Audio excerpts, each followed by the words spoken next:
quiet.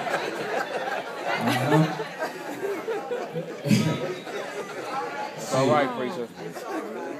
Preach it, Dano. Back Preach it.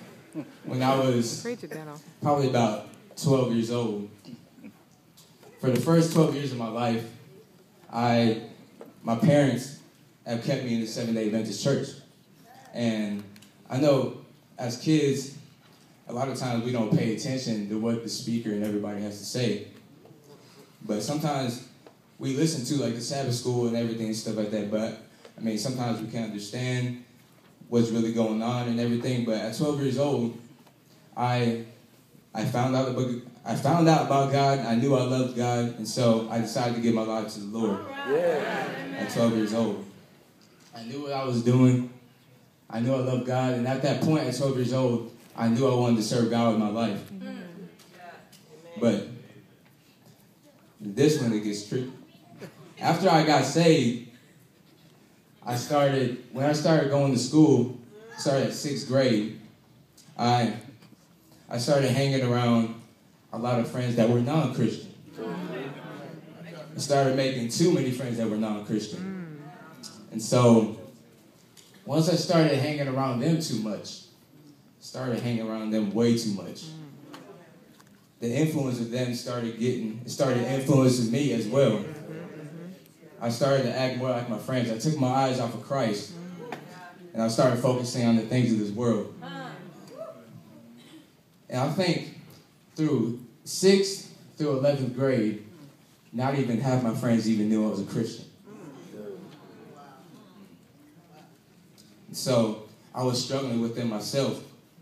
But I knew when I did give my life to the Lord, I knew that I was a Christian. I knew that I loved God, but I guess I just didn't know how to exactly live a Christ-led life. And so I started taking off of what my friends were doing. I started doing the same thing they was doing. And so they started, my friends, my guy friends, they started wanting to get more attention from the females. And so they started getting all these new clothes and everything, stuff like that, the new hats, the new gear and everything, the new shoes and all that. And we thought that these certain things would get us what we wanted. We thought that we can get some girls just because of our appearance and what we looked like. And so that's what we did. Like when I got around my boys and stuff like that from 6th to 11th grade, this happened like throughout all those grades. I was like, hey, yo, what's up, dog? Yo, what's up, dog? Man, what up, bro? Man, hey, man, where'd you get your shoes at? Oh, you got my Foot Locker? Oh, man, I got my JCPenney, dog. And I got many of my clothes from JCPenney's, and I'm not ashamed to say it.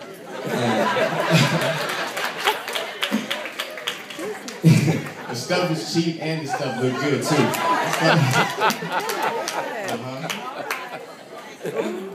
But, like I said before, since I took my eyes off of Christ, I cared too much about fashion. I cared too much about getting attention from my guys and the girls. I started bumping stuff like Drake, Lil Wayne, Trey Songz, all these certain artists that don't rap for God and don't do the music for God at all. And so I started listening to this music.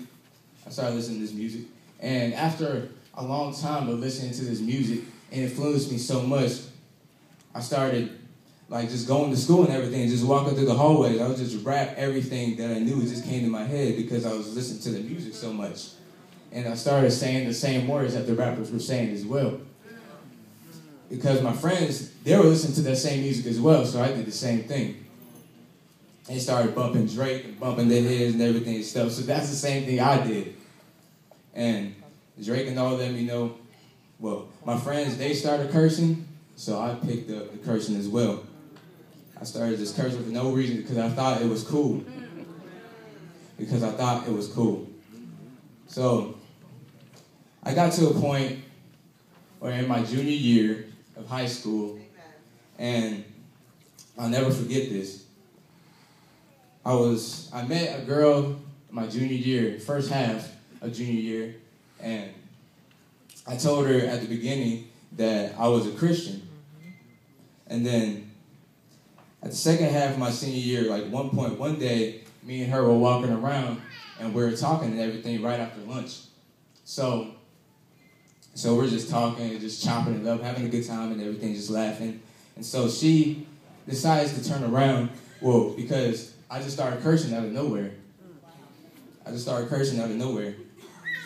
And, I mean, I wasn't really a big cursor, but, I mean, sometimes I just used this because I thought it was cool.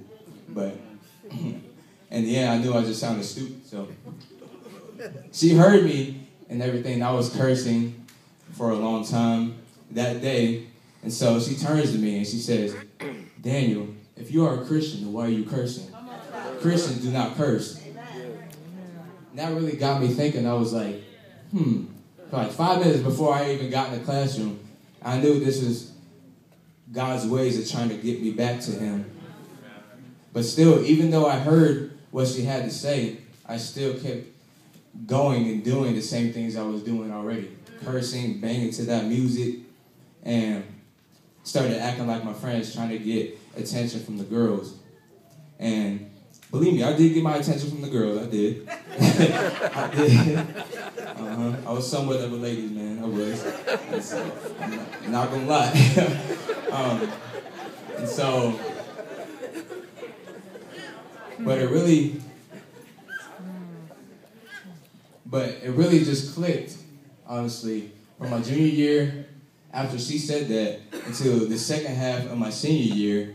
There was a time where me and my brother were just sitting there in our house one time, and we were up in my room. It was nighttime, and so I decided to take my iPod and I started looking at the things of the music industry and really who's behind all the music and everything, stuff like that. And I knew it was Satan, but I just wanted to know everything for myself. So me and my brother checked this stuff out. Then after we look at all this stuff about the music industry and everything, I turned it off, and then I just hear God speaking to me.